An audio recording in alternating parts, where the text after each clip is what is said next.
I want to have fun with this, where the idea here is if every F1 team was an NFL franchise, who do they compare to best? It's obviously not going to be perfect, but it's still fun to compare, in my opinion. One of the things that I find really interesting about, Formula One versus the NFL is that F1, basically you have two quarterbacks. You got two drivers, and that equates to basically two quarterbacks, two guys with big egos who want praise, and not even necessarily egos, but kind of it all rides on them and the car. The same way quarterbacks get all the blame in the NFL or all the praise in the NFL, it all rides on the quarterback and the team around him. The team around the quarterback is the car to the driver.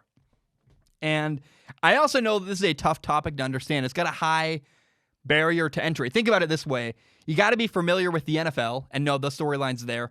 You also have to be familiar with Formula One and the storylines in a European sport, really a European and, basically everyone in the world except for America that I know cares about Formula One.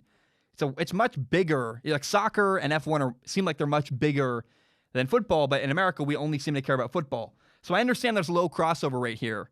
But number one, I want to say that Mercedes is the New England Patriots before they lost Tom Brady. Think about it this way. They have a ton of championships. They have arguably the best ever, whether it's Tom Brady at quarterback or Lewis Hamilton driving. It's even funny to me, people hate on the Patriots for cheating. Meanwhile, people also hate on Mercedes for, they give all the credit to their spending, the budget. The fact that they win a lot because they spend a lot of money. People don't like them. People don't like the Patriots. People don't like Mercedes. I find it interesting. The parallels go on and on and on, where you can compare Lewis Hamilton and Mercedes to Tom Brady with the Patriots. Now, number two, Ferrari's the Dallas Cowboys. And this is one of my favorite ones. This comparison is what gave me the idea to do this topic, where, think about it this way. Ferrari's got a massive fan base. They literally have all of Italy behind them. And the Cowboys are, quote, America's team. You got a bunch of legends in the past. In Ferrari, you have Niki Lauda. There's that great movie about Niki Lauda versus James Hunt. You have Michael Schumacher, Fernando Alonso, Sebastian Vettel. Then the Cowboys have Troy Aikman, Roger Staubach, Tony Romo, Michael Irvin? I think it's Irving. I don't know. And then my favorite part of the comparison between the Cowboys and Ferrari is one that's going to make people angry, and I don't care, is that both of them used to win years ago. Ferrari hasn't won in over a decade, and the Cowboys haven't won a Super Bowl since 1996. But they have a passionate fan base. They have legends from the past, and they have wins in the past. Both Ferrari and Dallas are very focused on their legacy. And people talk about the glory days and years ago. But the reality is that neither Ferrari or the Cowboys have won in a while. Number three, I would compare Red Bull to the Kansas City Chiefs, where you have, both of them are red. It's kind of a silly coincidence. Didn't even think about that originally.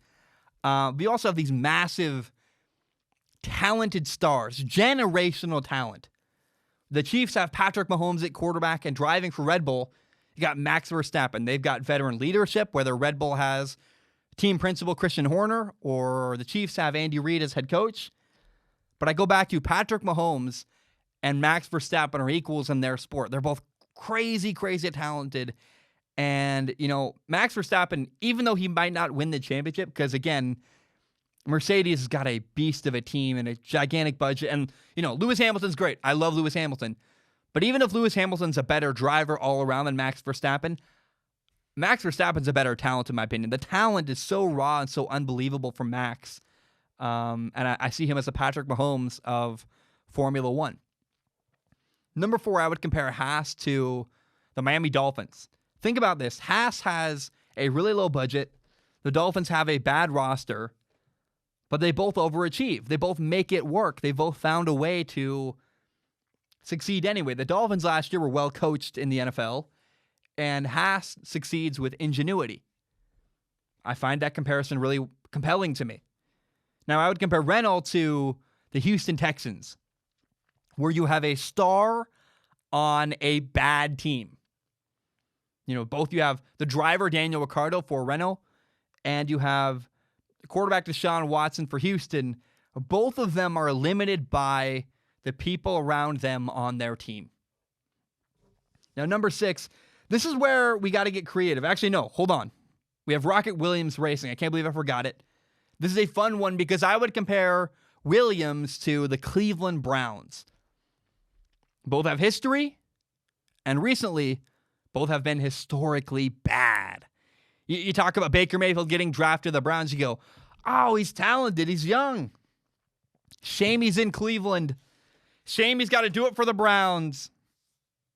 I say the same thing. I just did it. I said the same thing about George Russell. Man, he's got talent. He's a young kid. Shame he's got to drive for Williams. Now we got to get creative. We have Racing Point, number 7, McLaren, number 8, AlphaTauri. How do you say their name? I looked it up. I was on YouTube trying to find people saying AlphaTauri. And even the guy who said it kind of just mumbled. I found like 3 videos, and everyone who said AlphaTauri, ? They all just mumbled the name Tauri. They're like, Alpha, it's like, Tauri, ? I don't know. We got to find a comparison for Racing Point, McLaren, AlphaTauri, and Alfa Romeo. So Racing Point to me is the LA Chargers in the NFL. I just don't care. The 2 Chargers quarterbacks are a young gun, Justin Herbert, and an older average veteran Tyrod Taylor. Oh, look at the Racing Point drivers. You have a young gun, Lance Stroll, and an older average veteran, Sergio Perez. Just a lot of, I don't care. I wish I did. I feel bad I don't, but I don't care. Now, number 8, Alfa Romeo. This is really fun because I look back to a couple years ago when Hall of Fame, legendary quarterback, a guy who'd won a Super Bowl, Brett Favre, went and played a year with the New York Jets. Legendary talent, a guy who'd won a championship before on a bad team with no shot. Well, hey, Kimi Räikkönen right now races for Alfa Romeo. He once won a long time ago, and now he's on a bad team with no shot. Kimi Räikkönen with Alfa Romeo reminds me a lot of Brett Favre with the New York Jets. Now, number 9, AlphaTauri reminds me of the Cincinnati Bengals. I already talked about how their name seems to have no pronunciation that anyone can agree on, at least in the English language. But look at this. Look at it this way. They have a young, I don't know that talented is the right word to describe Pierre Gasly, but young, interesting, and somewhat promising young driver, Pierre Gasly.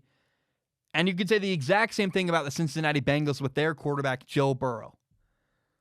Now, both of them, in my opinion, Pierre Gasly seems to have a lot of potential for success and also a lower ceiling. Same with, I look at the arm strength of Joe Burrow, a guy who's not supremely physically talented, but hey, there is some potential there. I want to see how it develops. I feel the exact same way about Pierre Gasly. And also, they might have a lower ceiling talent-wise. The Bengals and AlphaTauri are not going to win a championship this year. But hey, they have promising young guns that I want to watch. Number 10, we have McLaren.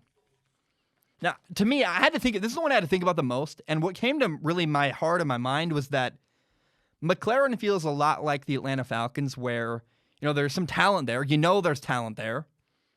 The Falcons have Julio Jones and Matt Ryan. They have Todd Gurley. There's some talent in Atlanta. And you look at McLaren, based out of the UK, Carlos Sainz, Lando Norris, there's some talent there with McLaren. But at the end of the day, both McLaren and Atlanta are not going to be battling to win the whole thing.